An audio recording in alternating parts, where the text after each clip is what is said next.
Hello, welcome everyone, as usual, to the aftermarket analysis station for the Indian markets Nifty and Bank Nifty. This is the aftermarket analysis station for the Indian market where we try to thoroughly read the footprints of the Indian markets Nifty and Bank Nifty after they close. Let's see what happened on the order flow. After today's market close, okay, if you are new and want to learn footprints, want to learn order flow, and want to learn how to use GoCharting effectively, you can join this live session every evening at 5 o'clock. The link for this live session is uploaded on the GoCharting Telegram and Discord community before 5 o'clock, Dispaki in the evening. And if you use GoCharting, the webinar link also appears in the notifications in the top right corner. You can also join directly from here. If you miss this live session, the recording of this live session is available on every YouTube channel of GoCharting. By every YouTube channel, I mean a separate YouTube channel for each language of GoCharting they have just opened. So it is available on all those channels. You will find the link to GoCharting's communities and YouTube channel in the description.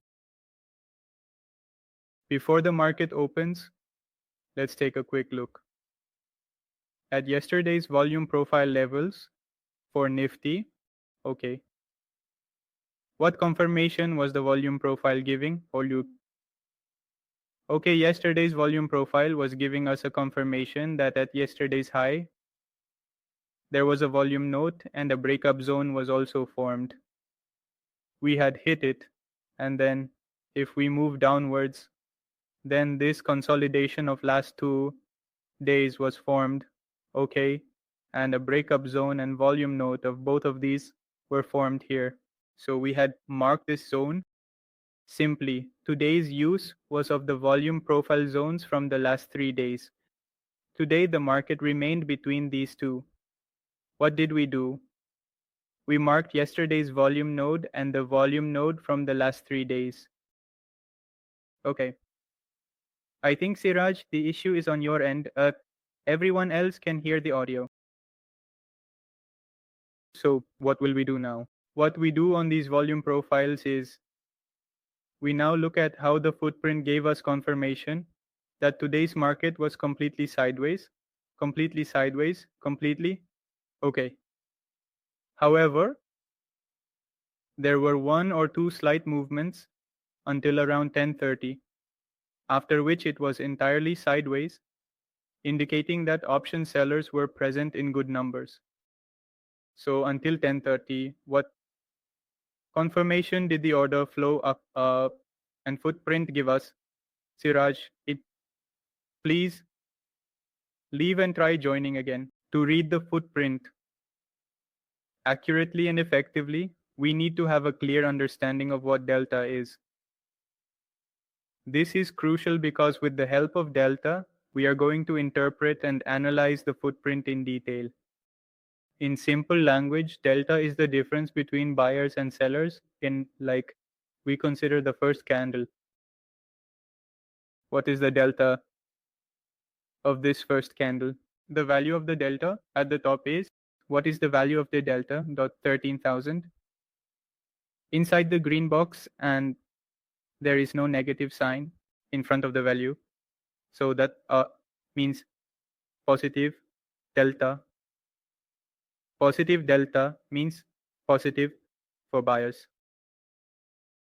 This directly means that there are more than 13,000 Poitosi buyers inside this candle as compared to the sellers. If we at the left side assume there are 100,000 item sellers, okay, on the right side footprint there are buyers on the right side. If you add the sellers and buyers on the left side, it is 113,000. Okay, so where did the difference come from? This difference of 13,000 came. What difference came? It is 13,000 more buyers compared to sellers. So the sim delta indicated this to us here. Now let's move this candle.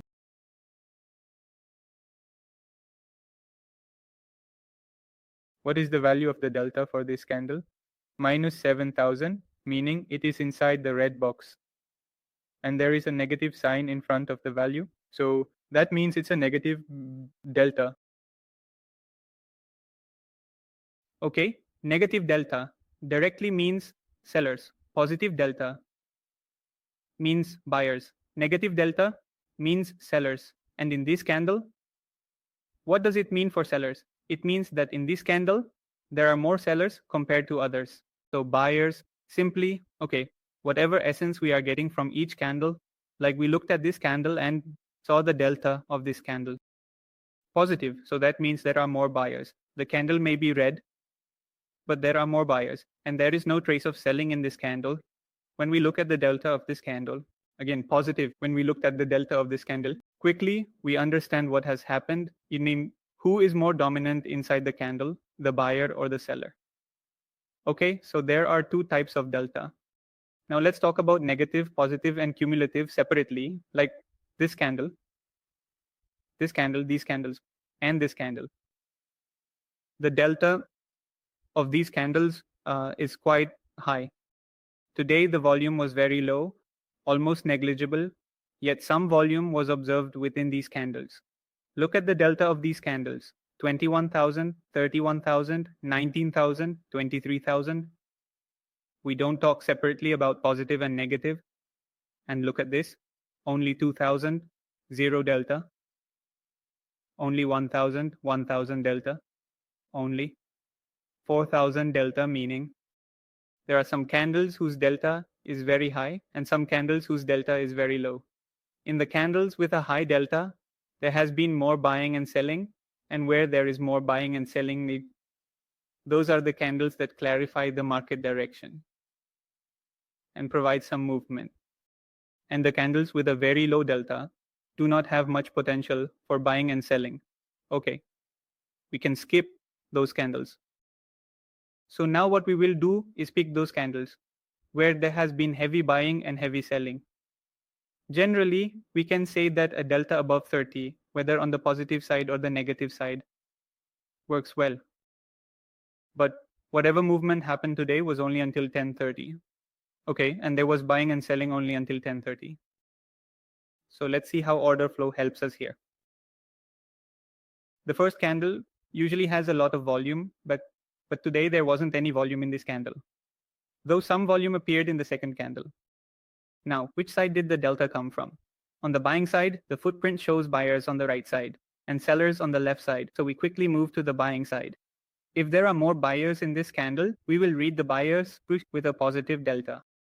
Here we went to see that we observed buying. What happened with the next candle? It went down. Okay. This means that this buying was absorbed somewhere, possibly in yesterday's VPOK zone, which can already act as resistance, and there we observed a buying absorption. But during the pullback, this zone was broken. Okay, this pullback came in this candle, and what did this candle do? It broke the buying absorption zone of this candle. What happened in the next candle? Now that this buying absorption zone is broken, we can't do anything at the moment. Let's leave this aside. In the next candle, what happened in this candle is that there was a significant amount of buying, but there was a lot of movement in this candle, meaning there wasn't any solid zone that emerged for us to mark. Now understand that in this candle, the positive delta of this candle is 100. And if the delta of this candle is 100, then the positive delta of 100 in this candle will likely find more buying at a particular spot, whereas the chances of finding buying within this candle are very low, because buying did happen, but the movement will be so significant that even orders of 10 each trade will create that positive delta. In the next candle, there was also quite a good amount of buying. Why did that happen? If you look at its maximum delta, it was around 50,000. Buying happened here, it got absorbed, and another buying was initiated here. Where was the buying initiated? Here. Now, if you read any order flow book, they say whenever there is a buying absorption and the candle formation is like this, a rejection hammer candle type, meaning a wick is formed. Then it is a solid buying absorption, as written in the books. You can see I'm not revealing my secret. Okay, rejection candle plus sub option is very good. What happened here is a buying occurred. See, buying at 38 happened here, and the same buying at 34 happened here. We only track large orders. After this, the market only went down with selling and negative delta, negative delta, negative delta, negative delta. Okay, selling everywhere. See, from 48 to 38. So now we have two resistance zones. One is this, which is yesterday's VPOT zone, and a slight selling above it, meaning bearishness where? We look at where the market gets stuck and exactly where it got stuck. It got stuck here. It remained stuck here for half an hour above yesterday's VPOC zone, D. So that means there is a pullback happening somewhere here. And similarly, after getting stuck here, any downside movement that came within the sideways was just from here. This bit movement came, but after that, it was just 50. Everything within the 50-point range was okay. This was the slight observation of today's Nifty, a buying opportunity. But it broke on the pullback. Another buying opportunity, and here, during the pullback. Yesterday's VPOC zone acted as a very good resistance. Now let's see what happened in Bank Nifty.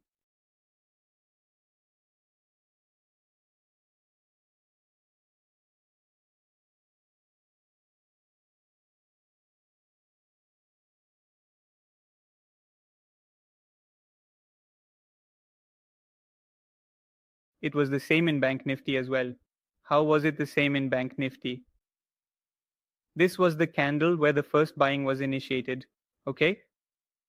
This candle had a delta above 10, the third candle bank, and this from its buying zone had buying of 11 and buying of 10. After that, what happened? It went up once, but during the pullback, it broke through. It broke through easily. Okay, now this break, this zone. If this buying zone is broken, so that means there has been an objection here. Okay, a slight pullback buy was also initiated here, but there was no volume. And during the pullback, in the same zone, it kept getting stuck here, kept taking pullbacks. Bank Nifty was also completely sideways from here to here. And if there was any rejection, it was from this zone. It was the same for Nifty, and it was the same for Bank Nifty. We observed a buying objection above yesterday's weak zones. In simple language, this is the only line that applies to Nifty and Bank Nifty today. Okay, if anyone has a doubt, please unmute and ask.